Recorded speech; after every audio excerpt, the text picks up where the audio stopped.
Welcome to NASCAR Cup Series racing from Atlanta, presented by Toyota. Drivers, start your engines.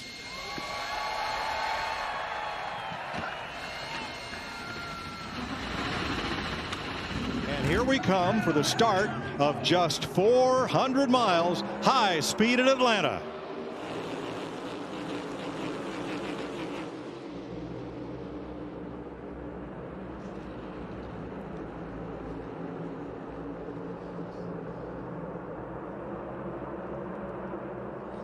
So this race is going to be a little bit different than what we saw last week at Daytona. You're going to see the cars stay together, but any bump that you can do down the straightaway really helps the momentum here. But as we get into these corners, these guys are filling their car out for the first time. The only thing that they did this weekend was one, maybe two qualifying laps if you were in the top 10. So this is going to be a little bit of fill your car out, understand what you're dealing with, get comfortable in the seat, because the way that these corners and how sharp they are, it's very hard to be smooth with the car, where we have bumps and all different kinds of things. So very, very difficult for the driver to get comfortable inside the car right off the bat. We have been green all the way through stage number 1, running the 60th lap here with Josh Berry in front. Saw Byron go way to the top, get a run on him, see if it works here, see if he'll take a dive to the bottom. Yeah, and I think at this point all these cars are handling so bad they're going to have to there he goes, push and shove. And you see Byron dive down. You see the 23 car just makes the front of his car super tight. He's not going to clear. Close. He's not going to clear him. And Josh Berry will get the stage win here in Atlanta. His second career stage win, both coming on drafting tracks. Great job, Josh Berry and the Wood brothers.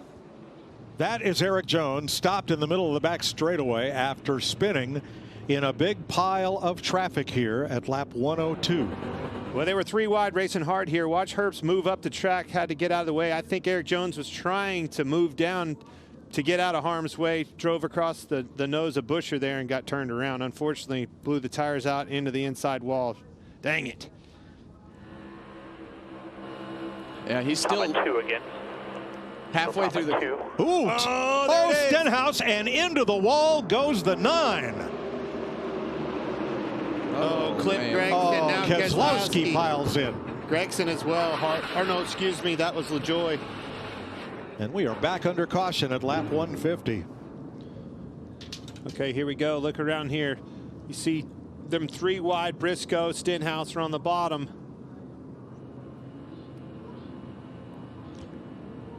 Oh, they just, yeah, the car right there of Ryan Blaney came down the racetrack, and when the 47 car came down the racetrack, they made contact. The 19 and 47 got together, and it shot the 47 up the track.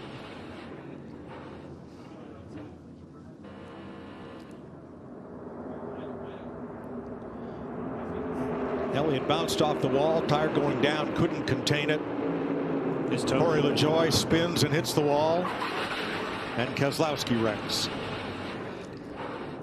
Yeah, it looked like the right rear toe link was broke on the 9. You can see him, it's just steering the car all over the place. Right rear is turned sideways. Nothing he could do about that. It seems. Did you see how fast that Logano's car reacted, though? As soon as that thing got on a straightaway, drove straight to the bumper of Bowman. 3 wide, 5th row on back, all the way through the field. Here we go. To the bottom, 3 wide. At the front.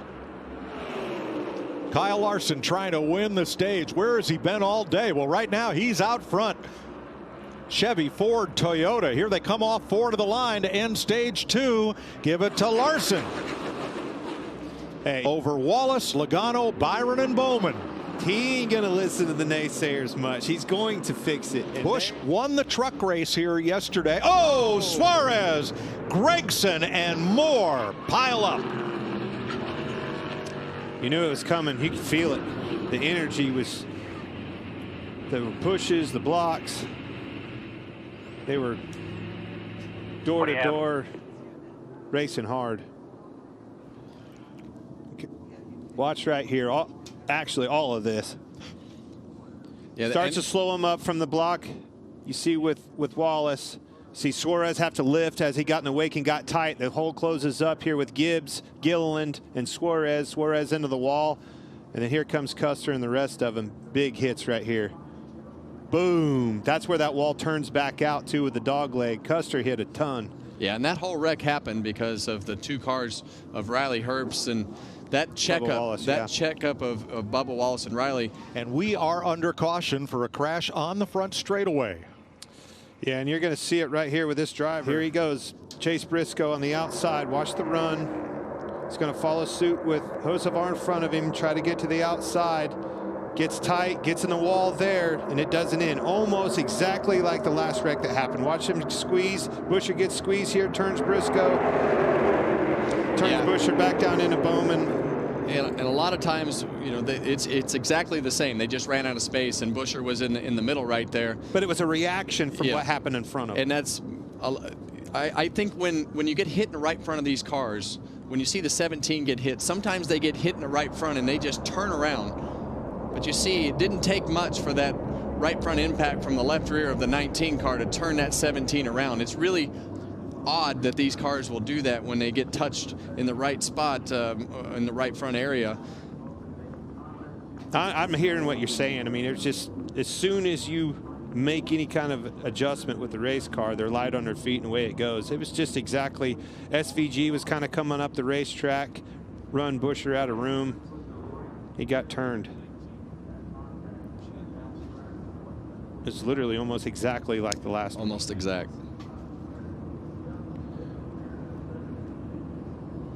Well, the racetrack's wide. The cars seem to be, you know, very drivable for the most part, and they're able to really manage these cars to push and shove, and especially as the sun has gone down. Oh no, Blaney is around. Saves it on the bottom. Still sideways. Hold it.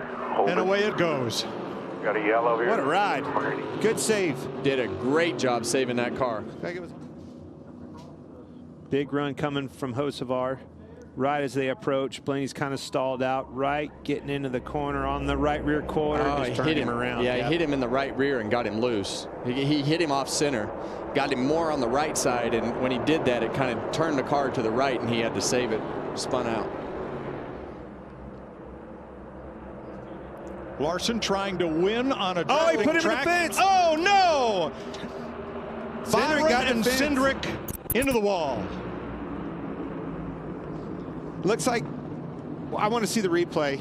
Definitely getting up the racetrack, tight quarters. They got tied off of 2 there. Cindric in the fence. Watch this. Go ahead, Kev, take it away. Yeah, and you're going to see the 5 car not quite clear the 2 car of Austin Cindric right here, so he tries to move him up the racetrack, and the 2 gets into the outside wall, and Byron just comes all the way up the hill. I don't know. As he came back down, Byron just didn't have anywhere to go. Hey, that's tight racing. Going for it for the win. Yeah, and the 2 car took them both out. Bouncing off the wall. He's really lucky that Kyle Larson didn't get stuck in the right rear and nosed into the fence. See Ross Chastain sneak through on the bottom right there. It's going to be a wild restart with Larson, Chastain, Bell, Hocevar, your first four cars. All right, the restart is under review as we come to the white flag under green. They're touching, they're hitting. Race. 4 wide. Battle for the lead. Bell and Larson. Not a lot of help coming. You know, they get a run. Here comes those tires. Blaney, Hocevar to the outside. Big run's coming into turn 3. Here we go. And there you go. It's going to be whoever gets there first with that push on the outside. And Hocevar to the caution. Caution is out. Crashing into turn number 3. Who was in the lead? Hocevar was right there between Larson, Bell, Hocevar. Which one is it, guys? Josh Berry is all piled up. And it doesn't matter who got to the line first. That's why I was telling you I want to be in the lead when that white flag drops. It's the moment of caution that will determine the winner. Let's have a look here at the moment that caution light comes on. Ooh, I think it's, from what I can see, guys, Christopher Bell. No wonder they're celebrating. So NASCAR has our video, their own cameras around the track, their own optical scanning system, and we will wait for the call. And the 30-year-old from Norman, Oklahoma gets his 10th career win in his 182nd race. This race had 15 different leaders. How many laps did Christopher Bell lead? Just the last. The only one that matters. That's the only one that matters, Mike.